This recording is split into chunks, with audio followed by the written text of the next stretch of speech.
Si Digong ay naglingkod lang ng tapat. Si tatay lang ang nagmahal sa aming lahat.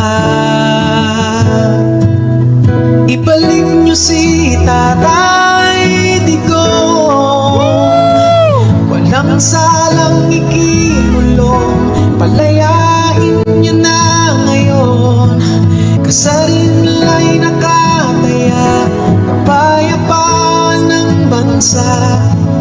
Ibalik niyo si Tatay Digong, ibalik niyo si Tatay